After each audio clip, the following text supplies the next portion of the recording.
Ebonyclaw. You're mean. You made me cry.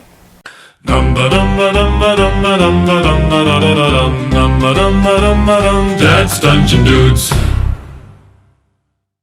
Well, welcome back to another adventure of the Verdant Awakening. My name is Chris, I'm your DM for this adventure, and around the table today we have... Isaiah playing Saldrin Noel. Hugo playing Gabriel Brightwing. And Ebonyclaw Shadowtooth playing Ruben. And you'll notice that Teddy is not actually here today, although he normally plays Thornsley Shatterscale. And we'll explain what's going to happen in just a little while. But before we jump into that, let's recap where we ended up last time. So last time on Dad's Dungeon Dudes, our team braved the treacherous Jade Spires and they found themselves trapped in Silas the Glass Shaper's Hall of Mirrors. And so they faced the most difficult opponents they've had yet. Their opponents were themselves. So the flawless reflections that were generated from these mirrors were perfect versions of themselves, and they regenerated from every attack. They perfectly copied every move and they anticipated everything that our team did last time. But as we found out, this perfection was a weakness. And with this weakness, it was weak because of silliness. So thanks to Saldrin's divine logic, our team realized that the mirror clones just could not handle chaos. So Gabriel did the gritty, Saldrin did a clumsy chicken dance, Thornsley attacked a whole bunch of fake plants, and Ebonyclaw channeled a dog with 11 kittens. No. Yes? I chanted, I am a dog with 11 kittens. And I also was doing a really bad dance. And that's my point. Did you say and so the sheer illogical sillinesses of all this caused their clones or their doppelgangers' heads to explode, and it shattered the mirrors and it opened a new path forward. Now the laughter has faded, and so our team stands at the base of a massive sweeping glass staircase leading up to the giant greenhouse. And where we left them last time, there was a heavy thudding set of footsteps of the Alpha Beast echoing from above. So you guys are level 4 at this point in time. The Alpha Beast is coming down. No, it's at the top of the staircase, and that's where you're kind of headed, but that's where you were. Now, Saldrin, you had your hand up. You wanted to say something. Yes. I was just thinking, I wonder what Alpha Beast is this time. I was hoping it would be a giant fire-breathing yeti. I'm just hoping it's not a tiger or a Tarsak. Oh my goodness! A Tarsak Alpha Beast. Why? Which is actually really kind. La la la la la. And nice. runs around chanting, I'm a little he put your dance there. Oh, here is my handle, here is my spout.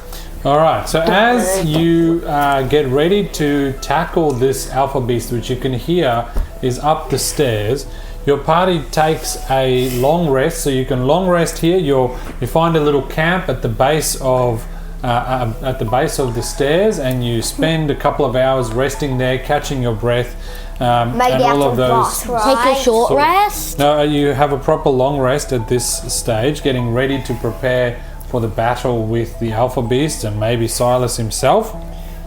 And as your characters are resting, I need to have a real talk with you guys for a moment.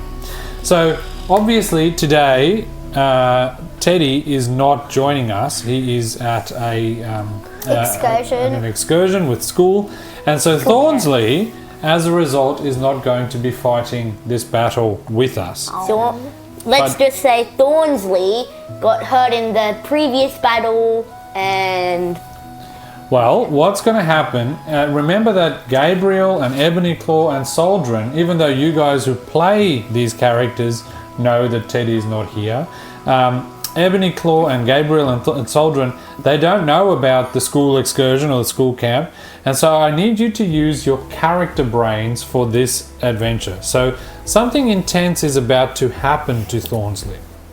Now, I want you to think about, when this happens, you need to think about how your character might react or would feel to about what has happened to Thornsley.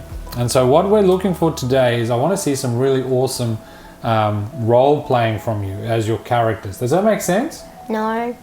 Yes. Well, we'll see how we go. We do identify to see what Teddy wants. You're about to find out. So, Ruben, does that make sense? Kinda. Saldrin.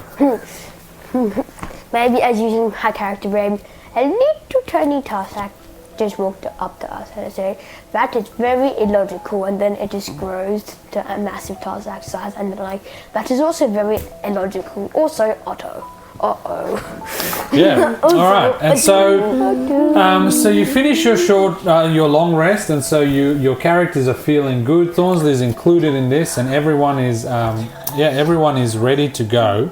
Now, so you're about to go face the Alpha Beast now. You're about to head up the stairs. How do you know that we're going to face it? It could just be something else. Maybe. But He's the one who made this adventure, so he knows. so you're about to head up the stairs to go and meet Silas and the Alpha Beast, and so that's kind of where we find ourselves now. You start your way up the stairs. Who is going first? What's the order that you're going to go? I'll go first. I'll go first. No, I will. Most hit points. I have 35 hit points. 36. I'll go first. Let me see. I'll go first because I'm the one who could probably figure out what the situation actually is. No, it's who has the most hit points. No, it should be the highest initiative score. No, I say charisma modifier. Let's roll dice. Saldrin, you had the control crystal around your neck. So I want you to roll a d6 for me, please, and just give me the number. So I'm guessing 5. Okay, so who is oldest between you and Reuben? Yeah, so that would mean that Reuben is the older one. So in this particular skill thing, so the person who had the control crystal rolled the dice, which was you. Yes. And the way that I've divided this up is that in age order, the youngest has, because there are 3 of you, the youngest one has 1 and 2, the middle one has 3 and 4, and the oldest one has 5 and 6. And so the control crystal now goes to Ebonyclaw, which means that he gets to decide what order you will go in. I say, Hugo, you go at the back in case of a sneak attack. Okay, I'll just load my crossbow. You go at the middle, and I will go at the front. All right, And I'll Saldrin.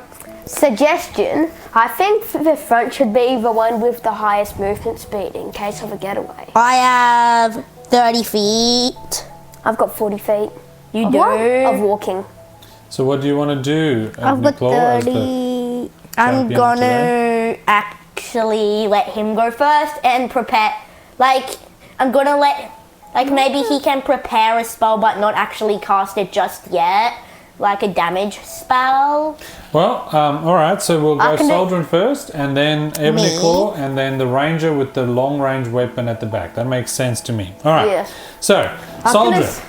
I can just burn everyone's faces off with Sacred Flame, or just absolutely obliterate them with Guiding Bolt level 2. Well, let's see what happens. So, Saldrin, you take your first tentative step. So, in front of you, what you see are these glass steps. Everything in this palace, of course, is glass. And as you look up the stairs, you can see at the other end of the staircase, there's an entryway, and there's a big hall or something like that beyond. You can't quite make out exactly what that is. Now, as your boot touches the first glass step, you've got yourself at the front, then Thornsley is behind you, following by Ebonyclaw, and then followed by Gabriel at the back. So Saldrin, as your boot touches the first step, there is this vibrant natural light of the hall. It's a greenhouse above you, and that warm light suddenly disappears. It dims, and it is sucked upwards into this massive jagged chandelier that's right above your heads in the staircase. And so the air around you instantly drops into this biting, unnatural cold. So you feel the freezing air around you, and it sounds like 1,000 shattering mirrors is around you, and it deafens you. And as that happens, this blinding localized beam, this blinding beam comes from the top of you, and it shoots down with a petrifying jade light. It's coming right down towards you. It is aimed perfectly at Saldrin, who is at the front of the line. Jump. Now, time seems to almost slow down to you because this is all happening really fast, but there's no time to draw a bow, there's no time to sing a counter spell. You are caught. But then, as this light comes down to hit you, Saldrin, suddenly you see a blur of these copper scales right in front of you. It's Thornsley. Channeling the sheer speed of the wilds, he doesn't run away, he actually runs in. He slams you out of the way, and he tackles you so hard that to the glass floor just as the light hits, and it hits him. And so the beam strikes Thornsley dead center in his chest. Now Thornsley gasps, but at the sound turns from the shattering glass into a kind of clinking wind chime sound. And you watch in this slow motion horror as this kind of emerald and jade colored frost starts to spider from the ground, starting at his feet, up his body. His copper scales are slowly swallowed and transformed into this translucent jade kind of picture. His legs solidify and so on. But his eyes are still awake and alive, and he finds yours, he looks at you, and you see that he is not scared. In fact, he actually looks kind of peaceful. He looks like a hero. And in the last fraction of a second, he reaches into his hand, into his belt, and he pulls out a Godberry. And you hear clink, and then his feet are transformed and encased in jade. Then he brings the Godberry up to his mouth, and you see him utter an incantation, and the Godberry starts to glow with this faint pulse in his hand. Clink. Now his legs are frozen. So then he looks over to Ebonyclaw, and then he looks over to Gabriel. Finally, he looks over to Saldrin, and all three of you look at him in the eyes, and you recognize that his eyes seem to say goodbye. There's a single tear that forms in the corner of his eye. Clink. Now his stomach is frozen in place. Then he flicks the single Godberry through the air. It arcs gracefully and it lands in Ebonyclaw's hand. Clink. So the glass jade now covers him right up to his neck. And Thornsley's lips still move. His voice sounds distant. It's like it's echoing from inside the crystal. And his eyes give each one of you a final look, and he says, "Save the forest for me." And there's one final clink, and with that deafening final crack, the light fades and the dust settles, and Thornsley Shatterscale is gone. And in his place stands a flawless and indestructible emerald prism. Your friend is frozen perfectly in time. What do you do? Saldrin. Smash it open. Alright. He just said it's indestructible. That's not possible. Tell me how you would do that. Actually, yeah, true. Since you said it was indestructible, it's not possible. You can still try. Mace? Sure. So you take your mace and you gingerly first tap because you don't want to shatter. And the harder you tap, you see that this emerald, this jade, just doesn't even take a scratch. And so you start hitting harder and harder. And no matter how hard you hit, it is just left perfectly intact. Ebonyclaw. You're mean. You made me cry.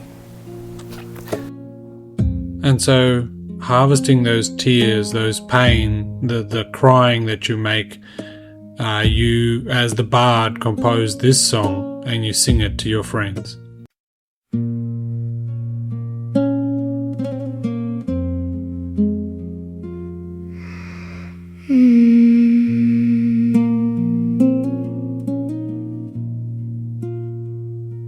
The emerald frost has claimed our brother's stride. He threw his copper shield to save our side. He stands in silence on the staircase high, a frozen shadow underneath the sky. Saldrin, get up, we cannot linger here. The glass is cracking and the threat is near. I hold his final berry, warm and bright. He bought our breathing with his fading light. We lock our shields, we harden up our gaze. We will not break within this emerald haze. The Copper Dragonborn has closed his eyes, but by our blades his spirit never dies.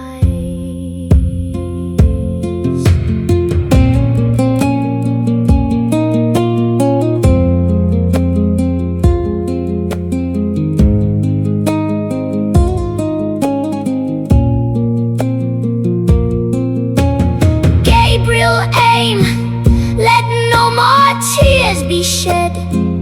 We march into the dark where heroes tread. Saldrin, stand tall, the alpha beast draws near. We pay our debts with iron, not with fear.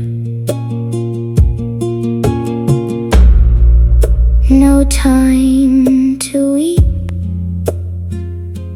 hold the line. Thornsley brother will save the forest for you.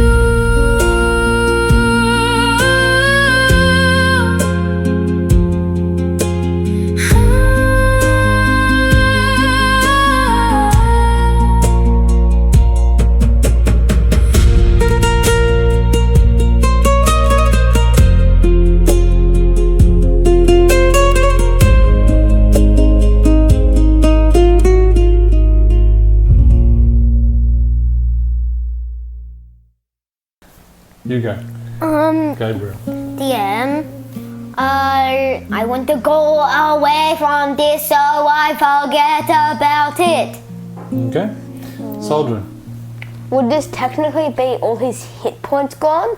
So is he dead or is he frozen in stasis? So he has been completely transformed into this jade.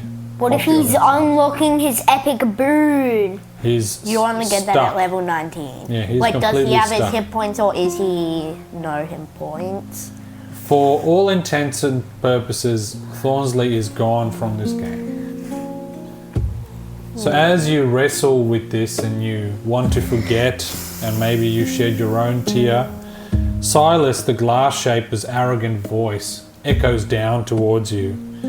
It says, "Oh, how perfectly touching. The messy little druid is finally perfect. He's preserved, he's flawless. I think I will make him the centerpiece of my garden."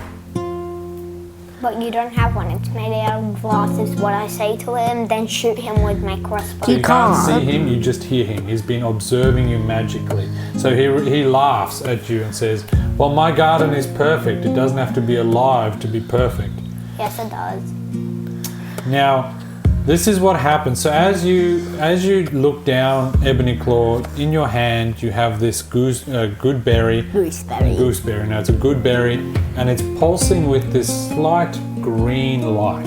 Get rid of it. So it's no longer a Godberry, but it is a Godberry, and you're a bit confused berry. by what it is. Good one. You're confused by what it is. What do you want to do with that? I'm going to pocket it and put it in my inventory. So Saldrin, what do you think? Is Silas like could if I walked up to him with my 40 feet of movement? So Silas isn't in the staircase room. You're still on the staircase on the way up to the top. Silas himself has been observing you from a distance magically. He's not anywhere around. You actually can't see him. That makes sense now. What would you like to do with this Godberry? I will take it from Ruben and no, you swallow it can't. whole. No, Hugo, you can't. I'm pocketing it and calling it the Godberry now. Sure. What does the Godberry do you think? Gives me a boon. Well, you don't know that. Restores max hit points. Might I suggest that you might want to identify said Godberry? Actually, I'm just gonna guess, and I'm gonna say that this Godberry could, since it's going like a jade color, it could make the same thing happen again. Well, I would suggest you cast your identify spell on it, and then I will tell you what it does. Or you can look it up in your in what has been unlocked in your Ledger of Legends, and you can see what a glowing heartbeat Godberry does. Yeah, sure. It's called a Godberry now. Sure. I'll just do that. Which one? The one which does not require spell slot. So you can cast identify ritually. Oh yeah, true. I'll just do that. Alright, so you spend 10 minutes ritually casting it. Now remind us what identify looks like for Saldrin. Is it? I forgot. Yep, that actually is your flavour to that. And so as you do that, the ritual comes to an end, and you learn the following things about this Godberry.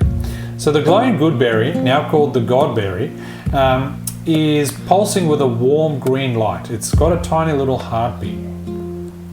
You realise that Thornsley, in his little incantation that he gave this Godberry as he was dying, he actually left a piece of his bravery behind in this berry. So in a fight, in the following fight, if a player uses their turn to say one thing that they miss about Thornsley at the character, or one reason that they're fighting for him, they can the berry will give them advantage on their next attack throw or their next saving throw. Wait, is it the person who's holding the berry or anyone? Anyone in the party can do that. So as long as you are saying what you miss about him or think about him or what you're fighting for, you will get that.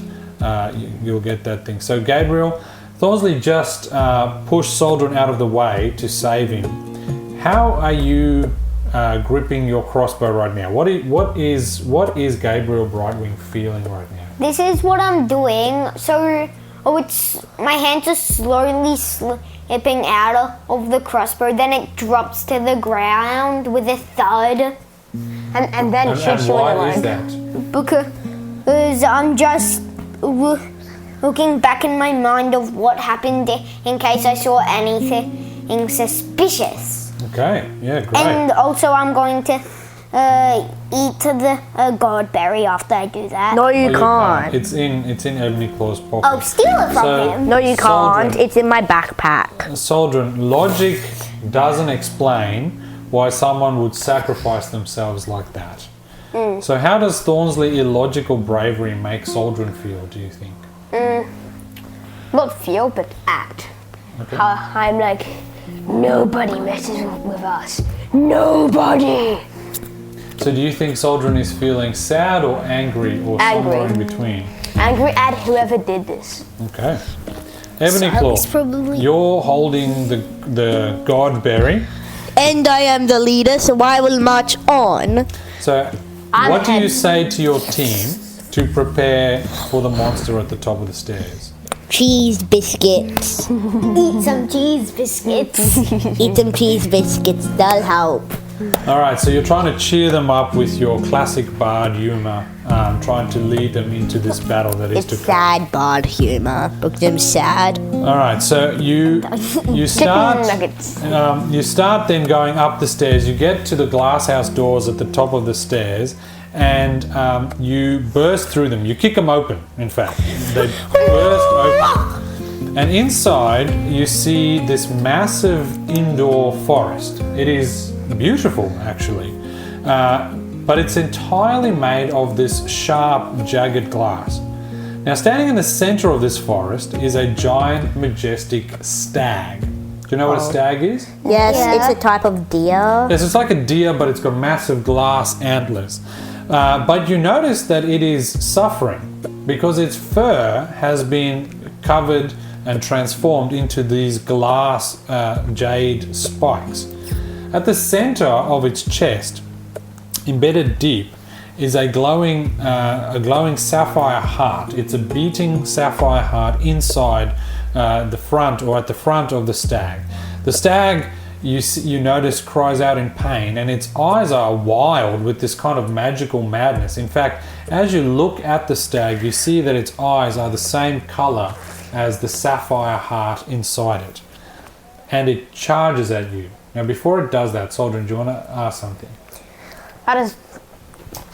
I just blast it in the face with my guiding bolt. For that, we need a roll for initiative. All right, so you see the stag crying out in pain. Its eyes are wild. It's got this magical madness going on, and it charges at you. And now I need you to roll for initiative. Finally, I've been waiting for this for years. 18. 19. All right, 18. Just wait. so you've got 19, Hugo, Yeah. did you say? Yeah. All right, so Gabriel has 19, yep. Let me just add Gabriel to the turn order. Oh, it rolled a 13. It rolled a 13. I'm higher than it. What did you roll? Let me check. What did I roll? I rolled a 17. 17 for Ebonyclaw. Saldrin, what did you roll? 18. 18. Oh, the staggy goes last. Yay! Now we have an advantage. Staggy McStag face. No, Saldrin is in between me and Yep, there you Gabriel. Boom. go. All right, so you've rolled for initiative, What are and those this 13? is what you see. Is that its hit point? That's just its that's its roll. Why its don't we initiative have roll. one? Because you're not set up in here, and this is what you see. That's Teddy down So there, Thornsley right? is at the bottom. That's why he's It's a covered large in all beast. green. That means The it's got stag is a large beast. It takes up That's a full 10 feet. 2 squares, or I guess 4 squares in this game. Actually 8 because a large beast is 10 by 10 by 10. Yeah, but so each block is 5. Remember? Yeah, I So know. that's So- 4 blocks. All right, so that's what you see in front of you. So From what I know already is that large beasts tend to be harder. okay, so that's what you see in front of you. You've got the stag standing at the top there. You can see it's got its sapphire heart in the middle of it. At the bottom here, you've got Gabriel Brightwing on the left or the west side.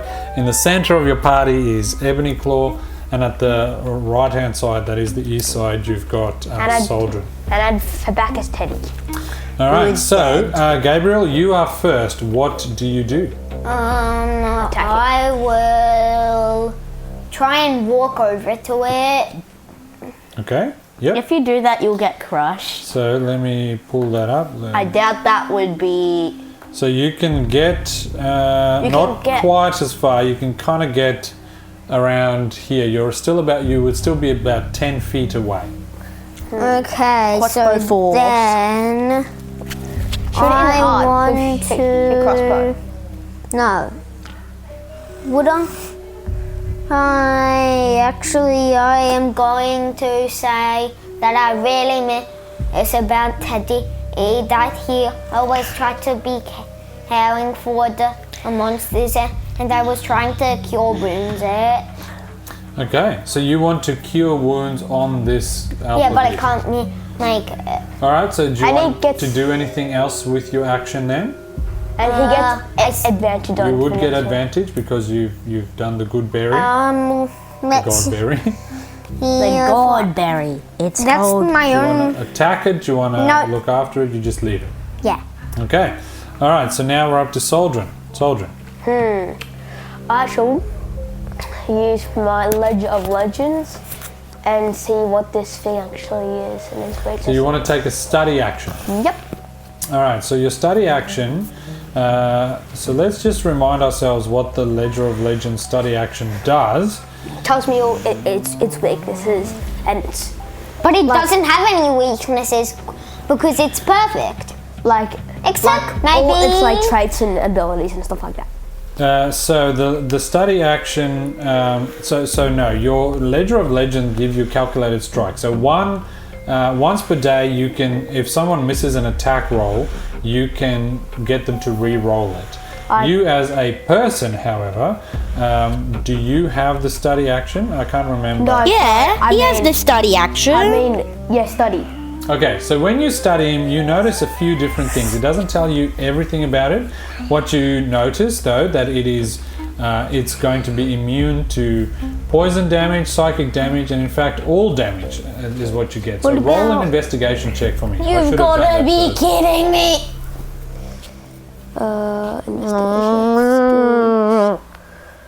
Oh, I know how to beat it. We pluck out the beating heart. I'm a 6. Okay, so you see that given that it's a glass thing, that it's going to be, it's totally immune to being charmed or exhausted, frightened, paralyzed, poisoned. It can't take any psychic damage or anything like that. Can it take radiant damage?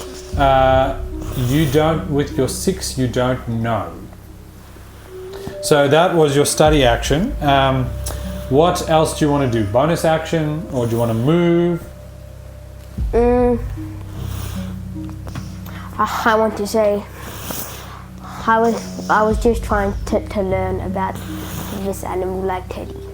Yeah, like Thornsley would have. Okay. Does he also get? He'll get advantage on his next attack. All right, now we're up to Ebonyclaw. Okay, I'm going to walk. I'm going to walk up to Hugo and then control him for 10 feet, then pluck out the beating heart. Because I'm going to jump on him and pull his hair and then drive him towards the... So how can you control him? You can't control him. Yes, I can. I'm going to make him go like, broom this way, horsey. Yeah, but you can't get to the stag, remember? You're too far away. Yeah, but I am on Hugo, who can use 10 feet of his movement. But he's out of movement. No. Wait, because Of my he's- turn. It's not his turn. So we can move you along. Yeah, I'll let you go right next to him. Are you That's going fine. to- I know. I'm going to So you make him go. Then I will cast shatter on the stag and aim it for the beating heart. It wouldn't Alright, do so you- anything. So cast shatter, and you're aiming on the beating heart on the green. On the You have to make a Constitution save of 13. Okay. So- 3d8 damage on a successful save. On a failed save, half as much damage on a successful. Right, so who does that? Is it just how many people are doing that con save? Just the stag. The actual thing. How big is the event that you? So when 10 you do foot range. shatter. So I'm going to you're make it in the center of him. Yeah, and So- then I'm going to aim it for the beating heart. All right. So he rolled a 19 on the Constitution. Okay, save. so I roll, I'm guessing, So- 3d8s, then halve it. So you do the damage of the shatter spell. That's right. But it doesn't do anything. And then it's half. 11, so 5 damage. Okay, so -5. All right, very good. And now it is the turn of the stag. Wait, did it do anything to the stag or the stag heart at all? So Yeah, so let me describe what happens. So as your shatter spell triggers and it reverberates, you see the waves of the sound from the shatter move towards the stag. And as it hits the antlers and the feet and the chest and the rest of the body, the waves of the noise just kind of move over it. But some of it reverberates inside the heart, and you notice a little crack appearing in the corner of the heart of the blue Oh, heart. this is too easy. I told you I knew where to beat it, and no, Dad, not because I looked at your thing. Even though now you think I did, which I didn't. No, I believe you, that's alright. Alright, so now it's the stag's turn. So the stag is going to do the following thing. It's gonna ram you too, isn't it? If he hits me, I'm going to do my reaction as shoot my crossbow. So as since it's still loaded. So as the stag takes its turn, its nostrils, its glass nostrils kind of flare. You can see in the sapphire eyes that have this maddening magic in it because of the sapphire heart. It looks at the three of you and it is going to charge. And so it is going to run straight forward, straight through the two of you, and therefore both of you will take what is called its antler charge attack. So it is going to do an attack roll, and it rolled a critical hit. No, double damage. So If he rolls critical success. Okay, and so now critical damage is I'm getting ready. it is going to do Please don't do so the damage it does is 1d8 plus 3. So it rolled a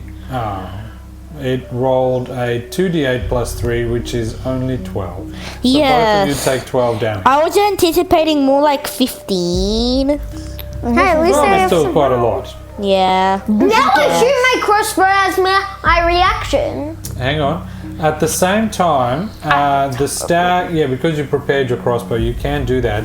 But because the stag has had the space to charge you, you do an extra 1d6, an extra 3 of piercing damage. So it's the 12 plus 3, so it's 15 in total. Wait, I'll give him Hunter's Mark.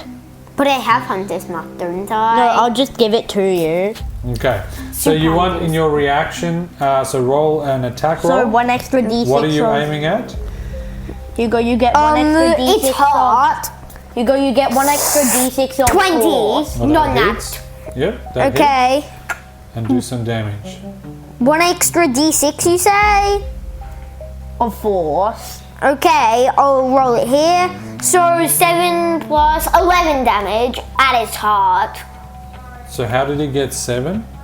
Because 7 for all the damage on this. plus 6. Oh, no. Plus the D4. It's a D6. Oh wait, And I rolled a no, 4 Hugo, on I, it. So, Oh, so 11. Yeah, no, okay. I had to roll it for you, and I got 6. oh. Yeah, then, all right. I've yay. got that down. That's 13 fine. then. All at right, its heart. and so now it is Gabriel's turn, and you are directly at the back of the stag now. So is it possible to shoot that? You cannot shoot the heart from where you are because the heart is at the front of the stag, and you're directly next to Ebonyclaw, and Saldrin is several feet, maybe about 20 feet to the south of the stag, for those that are following along. All right, Gabriel, what are you going to do? I will cure wounds on myself. Okay. I don't need to cure. This should be, guys. This is just gonna be too easy. Or maybe I should do Godberry because that does 10 health back. But I'm risking it because I could get I think you 16 mean health. I mean, 13 health Hang back. on, Hugo. Did you do the advantage on your next attack? Oh yeah! It doesn't matter. You got a success anyway. Heal. Wait, can I just say We're what I going back missed to 36. Dad, can I just say what I miss about Thornsley right now? On your turn. So you've healed. Any movement, or you? I will move in front of it, All right. So but then go backwards. But as then much go as I can because I don't want to take more damage. So you want to go as far as you can. So there, down to the south. So you sneak past the backside of the Backside. thing. It provokes an opportunity attack. So because he moved in, because then he moved out of its range. So he has a kick attack, which is just, there's no bonus to this because he can't see it. So let me just roll a normal d20. Let's have a look. Normal thing. And it gets a 12. Does a 12 hit you? No! Okay. This is what it's like. It's like, But then, he stumbles. then it hits your face, but then you're like, didn't hurt because your So face yeah, is so like the just stag, boring. as you sneak around the back of it, does actually kick out at you, and it just doesn't connect, and so you continue to walk down and run down, and you're now standing next to Saldrin with the stag to the north, immediately above you. All right, Saldrin, your turn. Hi, Shade. Let's get this battle over and done with, and I shall cast Guiding Bolt level 2. Okay. At its heart. So roll on a At its heart. Duh. attack roll. Attack roll. Does it always hit? No, that's Second flame. Okay, you have to do advantage though. yes. You can Yes. have advantage. Yep. I get 12 advantage. 12 with advantage. So you've rolled twice. I'll give and him 12 my is your best.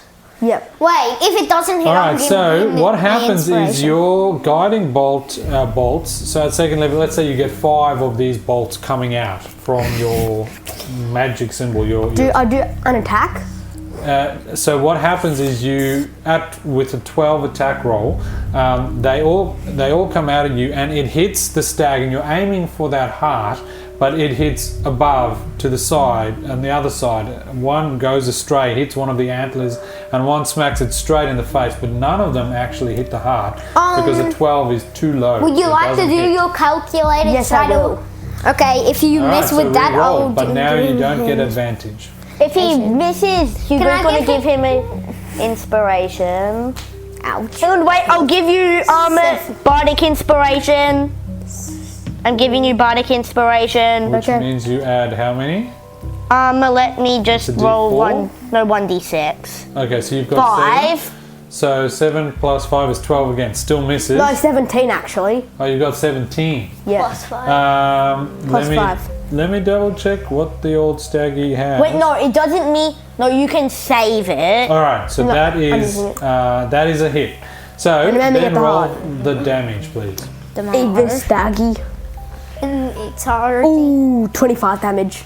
Okay. It's hard. So the heart now is wouldn't mostly shattered, and what you see is as these bolts, instead of what it looked like is it looked like it was hitting the side of the chest, and the other side one hit the antler, and so on. And the guiding bolts actually went straight through the glass, came out the other side, circled back like a heat-seeking missile, and ultimately hit the heart exactly where it was supposed to be. Bang, bang, bang, bang, bang. And as each of these bolts hit, the heart cracks a little bit more, a little bit more, a little bit more. Now we know why it's called guiding bolt, heat-seeking missile. It's guided, yeah. And so you've hit a bunch of times. The heart is cracked, but it is not shattered at this stage. All right, so now it is time for Ebonyclaw. Would shatter hit it from here? You can make shatter just go in the front of it, right? Yeah. So shatter, con save. Yes, I'm just rolling the con save now. So it's really good with Constitution. It rolls a 6. Yes. 3d8 thunder. 16. All right, so these waves of thunder damage, they roll out, and in fact they start in the center of the stag itself, and you can see it emanating throughout the glass and kind of does these ripples. But as each ripple passes over where the heart would be, the cracks that Saldrin's guiding bolts had made start opening wider and wider, and eventually the heart inside, the sapphire heart, completely shatters open. Cha-ching! And as that happens, the glass around the whole glass of the stag itself completely shatters as well. And so thousands upon thousands of tiny little little shards of glass burst out into every direction. Wait, Dad. If could I grab any of the sapphire heart pieces to sell? So let's just see what happens first. Don't interrupt. These thousands of pieces shatter everywhere. A million glowing pieces going in every direction, and they start glowing. And these jade, the jade glass pieces, they melt away from the giant stag. And as you look, you see the eyes of the stag, which were bright blue, like the emerald in its heart, like the sapphire in its heart. The madness of that disappears, and it blinks a couple of times, and it takes on just a normal, normal-looking stag look. And as it does so, it actually breathes a deep sigh of relief. Now, I don't know what the sigh of a stag looks like in real life, but as a party, you get to see that it is going to be a relief. So as the glass then shatters, it is replaced by a soft, deep brown fur of what this animal would look like. It bows its massive head at the three of you in thanks. It is finally free. But then, as it looks at you, it walks up to Ebonyclaw and it sort of sniffs around him, and it's like he knows there's something a little bit odd. Its ears are twitching.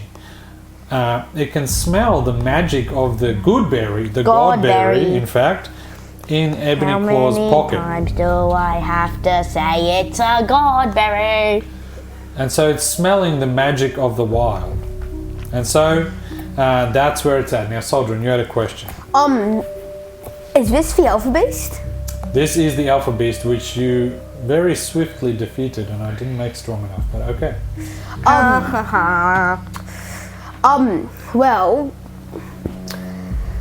That normally with our last alpha beast, Teddy took it for a pet. Mm-hmm. So, but since he is frozen in stasis, Stasis, same thing. Stasis is correct. Yeah. Then will we just leave it here?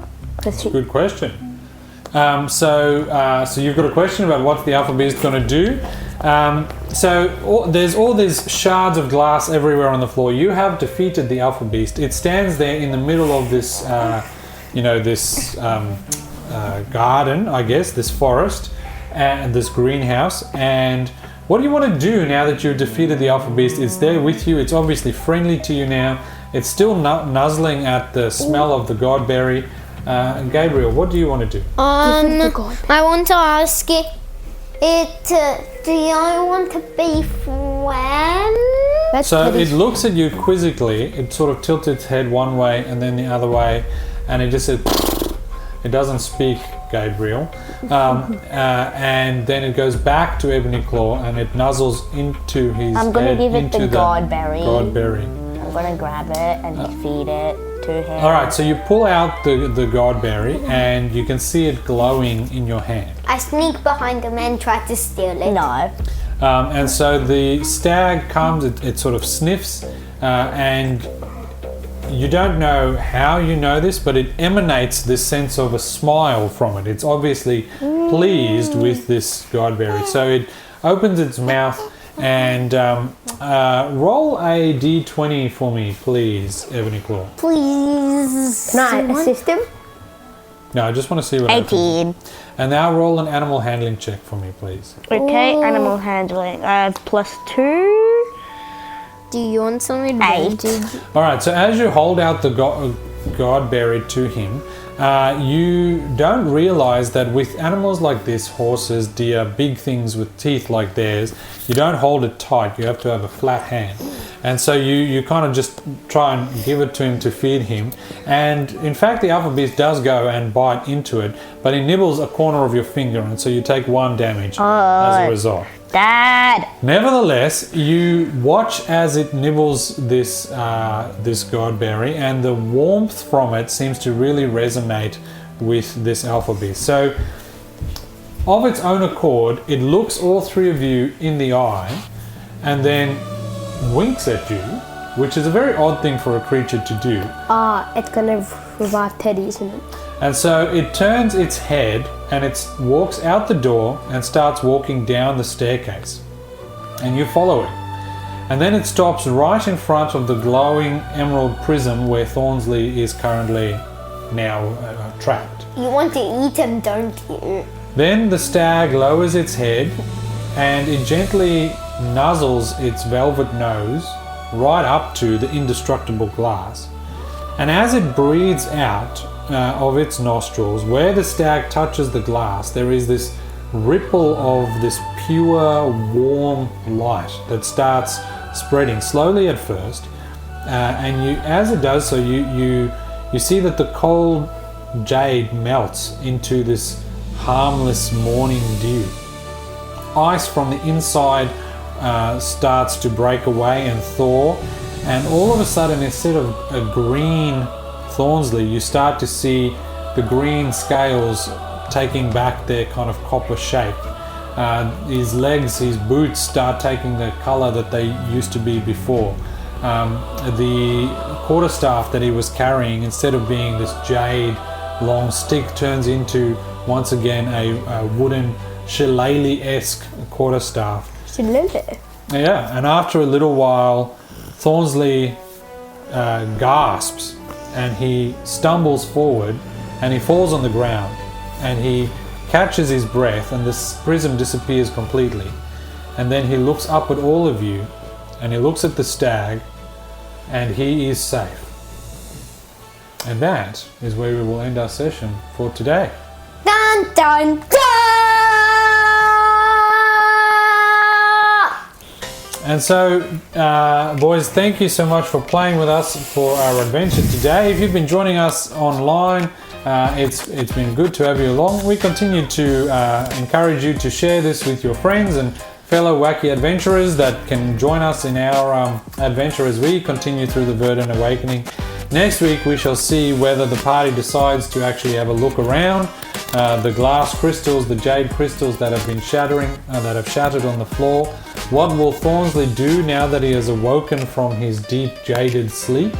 What was Thornsley doing at this time? That's where we leave our adventure for today. Players, any final thoughts before we finish off? No. Gabriel. I'm scared if Teddy might have gone mad and drunk somehow and wants to attack us. So that's one possibility. I guess we'll see next time. How to say bye-bye. Ebonyclaw?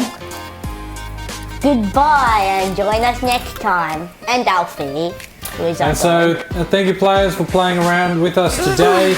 Around the table we had... Ruben playing Ebonyclaw Shadowtooth. Hugo played by Gabriel Brightwing. Isaiah playing Saldrin. And I'm Chris, your GM for this adventure, and we'll see you all again next time on Dad's Dungeon Dudes. Dun dun dun dun dun dun dun dun dun dun dun dun dun dun dun dun. Dad's Dungeon Dudes. Hey!